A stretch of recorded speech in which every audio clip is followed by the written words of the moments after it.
Jimmy Kimmel beats Donald Trump. Donald Trump's ploy with Brendan Carr and with threatening media organization backfires. And I'm going to talk a little bit about that today. Welcome to Law and Society. Please subscribe and let's get started. You know, when your entire job is shaped by perception and calculated action, or at least it's supposed to be, making enemies out of free speech giants like late night comedy hosts is probably the stupidest decision anybody in power can make. But you know, Donald Trump, he's a stable genius, and whatever he does is therefore genius just like him. Except that's not reality. ABC announced that Kimmel would return, and Kimmel's show, his monologue and his return show, garnered over 32 million viewers across TV and YouTube.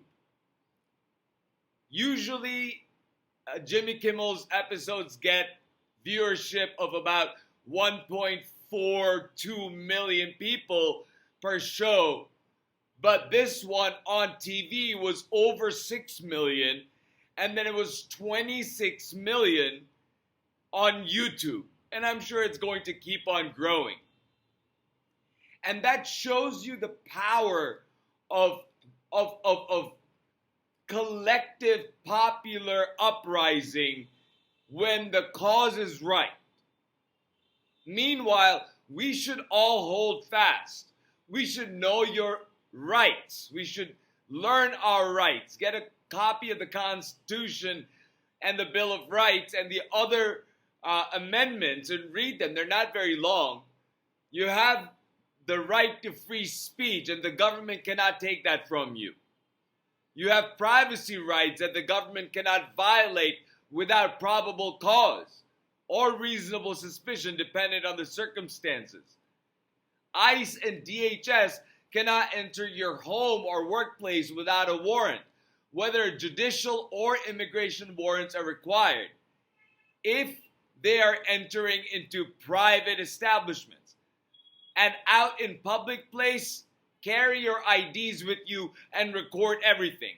Call 911 if you see ICE DHS doing something that would be considered excessive force or assaulting protesters.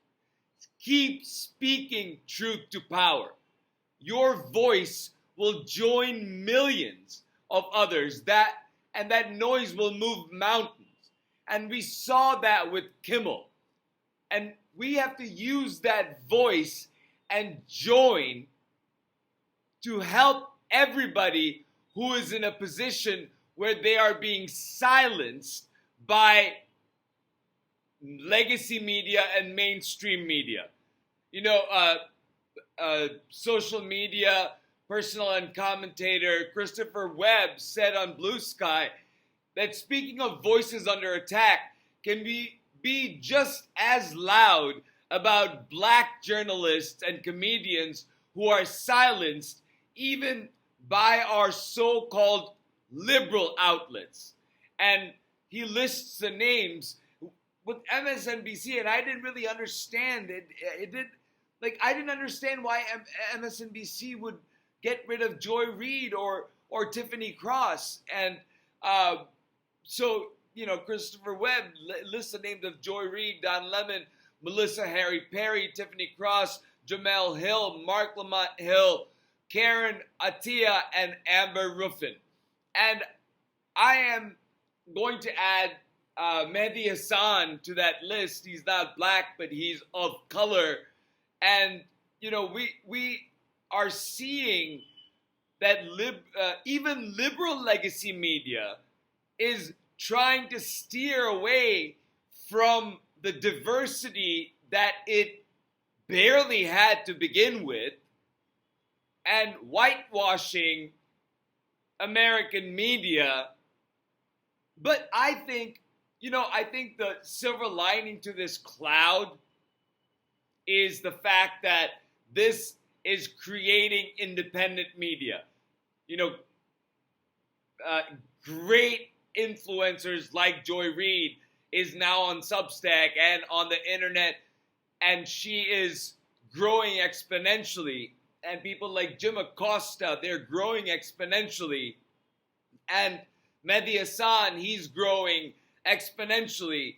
And especially after his, like, Mehdi Hassan debating those 20 MAGA people, it was like something that blew up. And I think that we need to pay attention to people of color, because we come with a perspective that, for black people at least, it is a historic perspective of what has, you know, historically been suppressed in America. As I said, that when you talk about American history and anything American, there is an undeniable underbelly of our racist past and of slavery and the subjugation of African Americans. And we need to acknowledge that this groundswell and this massive protest that came from a late night comedy host, and comedians are the first ones that authoritarians target. So I think that it was well timed, because there was that cancellation of Stephen Colbert, and then that was, you know, kind of like a delayed cancellation, so he's gone in May. But with Jimmy Kimmel, it was more like an acute shock. But I don't understand why that acute shock didn't come when Joy Reid and Tiffany Cross were taken off, like, mainstream legacy media that's considered liberal. It's something that we should talk about.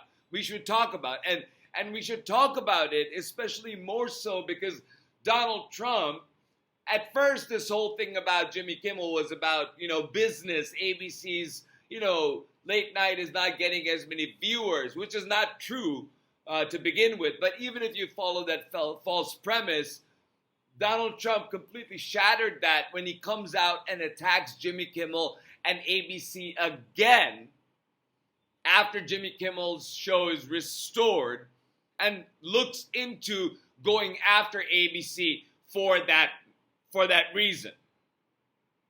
And so every single person who participates in this great American experiment, who raises up their voices and then are silenced, must be lifted up. And, you know, Brendan Carr of the FCC says he plans on going after media constantly in an effort to crush dissent. And that means Donald Trump's regime does not want Americans to get information that we need to make the right decisions. Donald renewed his attack, like I said, on Jimmy Kimmel. They want us unaware of what's happening in our country. Donald Trump's Bureau of Labor Statistics just delayed one of their reports from coming out. I wouldn't be surprised if they start indefinitely delaying the jobs reports from coming out from here on forward. But you should refuse to be blindsided.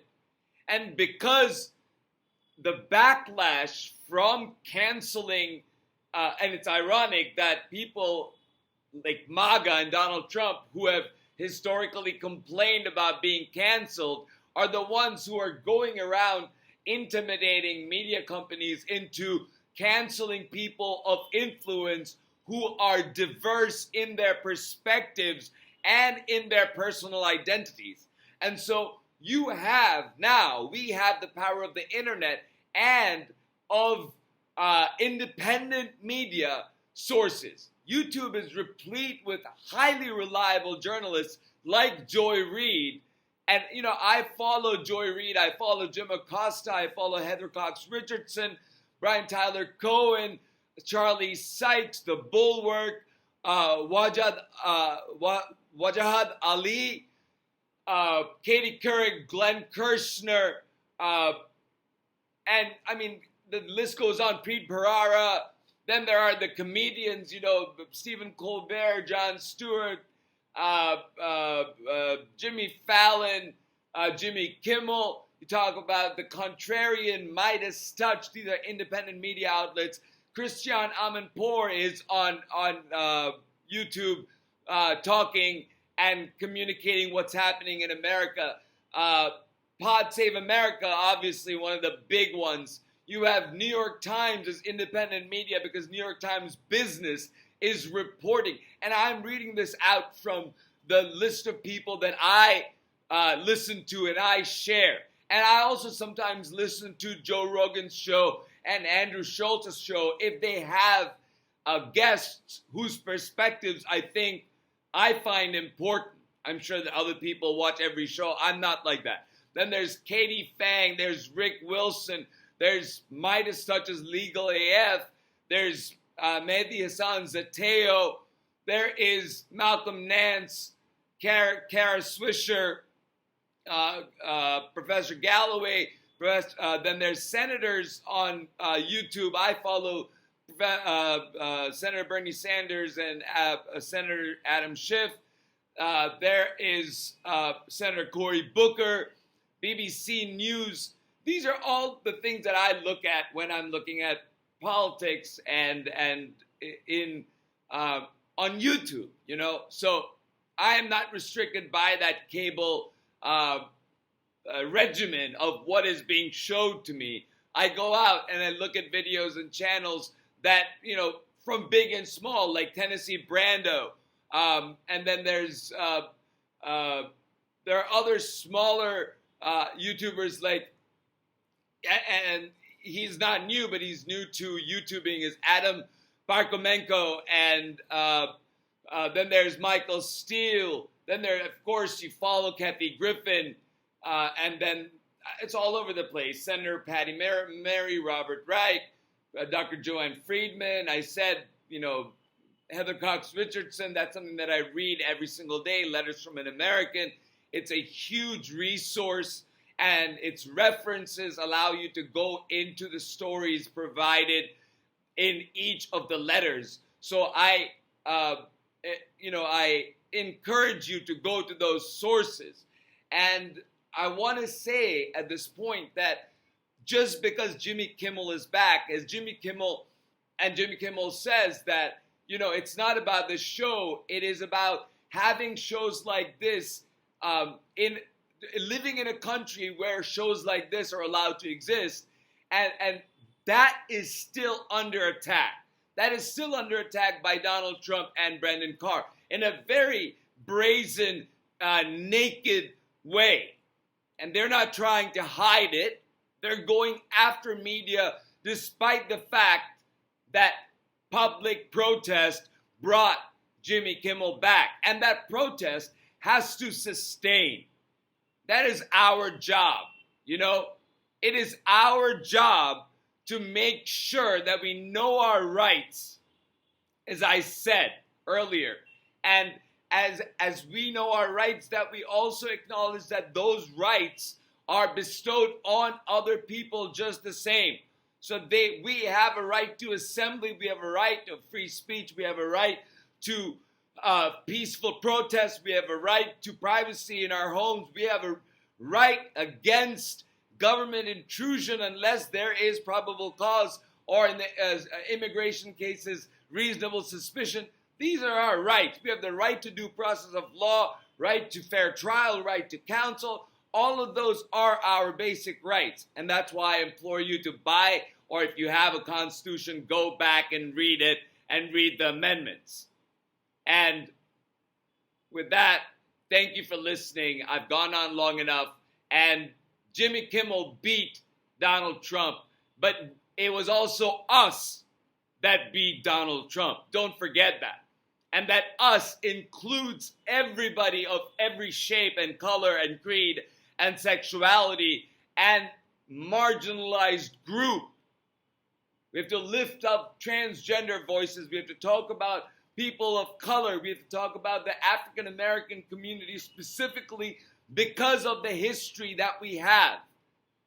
We have to look at the Chicana history. We have to look at the history of the Mexican population in America and the tangled history of Spanish descent Americans who have inhabited American lands, that's like now Texas, lived there much longer than it was even a state. So we need to read this history.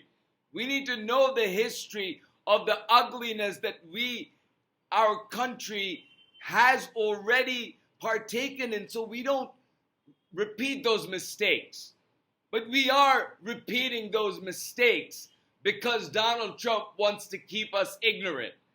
Because organizations like Sinclair and Nexstar want to stifle free speech from getting to you.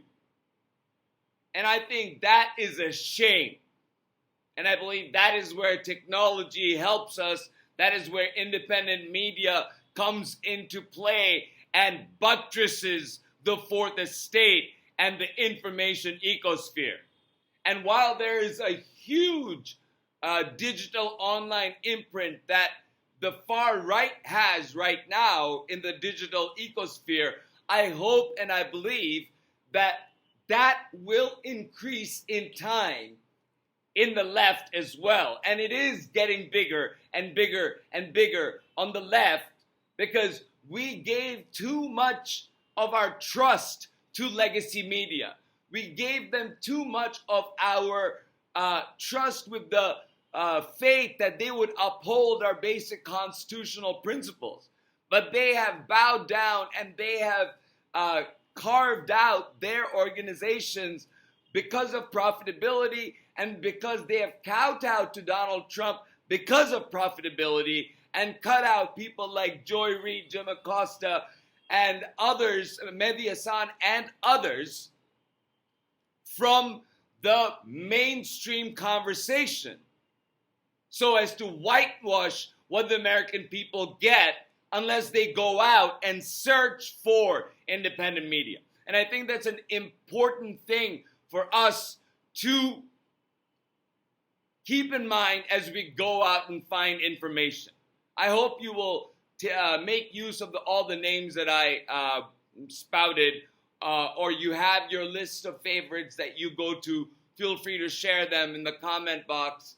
And with that said, thank you so much, and I will talk to you soon.